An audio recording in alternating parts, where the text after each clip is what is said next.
2024 s'annonce comme une année absolument décisive en ce qui concerne la mesure et l'évolution de la monétisation du marché télé et plus globalement vidéo.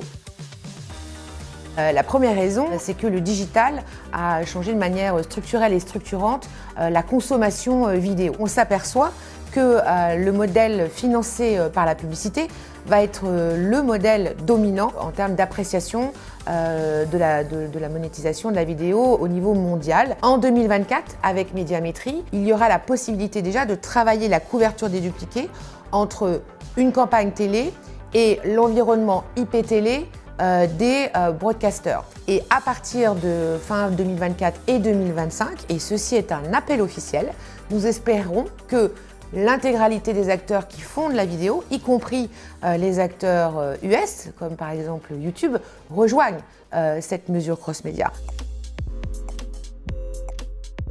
3 mots: leadership, conquête et collaboration. J'ai le plaisir de vous annoncer notre premier partenariat significatif avec Samsung dans le cadre de leur environnement applicatif Samsung TV+, puisque nous allons être régis partenaires sur le marché français. Autre annonce structurante, c'est notre partenariat que nous avons finalisé fin juin avec LiveRamp, qui est l'acteur leader de tout ce qui est Data Clean Room au niveau mondial. En ce qui concerne la partie digitale, la partie adressable, il va y avoir un certain nombre d'évolutions. Sur la partie convergence et adressable, on va continuer de travailler et d'accélérer sur notre offre télévision segmentée. À partir de mi-2024, LCI sera candidate à la télévision segmentée. La Smart TV devient un enjeu extrêmement important en termes de taux d'équipement.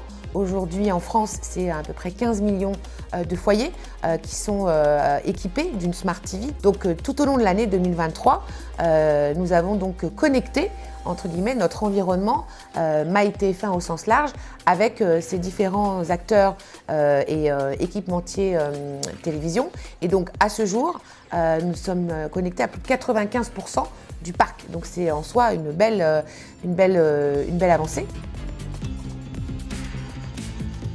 2024, c'est la capacité à réduire l'impact carbone des campagnes et en particulier en ce qui concerne le scope des campagnes digitales. J'ai le plaisir, parce que ce sujet me tient à cœur, de vous annoncer le lancement de Autopilote Carbone. La proposition est simple, c'est grâce à un partenariat que nous avons avec RTE, qui recense au quotidien la consommation énergétique des Français. Cela va nous permettre d'ajuster toutes les 15 minutes la pression publicitaire en fonction de la consommation énergétique des Français afin de doser la pression publicitaire et de réduire finalement l'impact de la consommation énergétique dans le calcul de la consommation carbone d'une campagne publicitaire.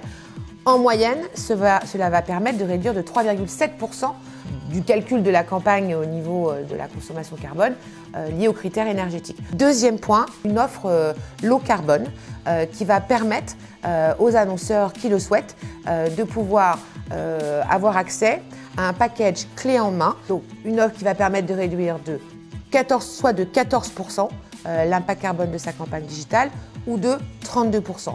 Ce qui fait varier entre le 14 et le 32, c'est le choix du format, soit maximum 20 secondes, soit maximum 15 secondes, être systématiquement en connexion Wi-Fi et aussi acheter uniquement du ciblage data.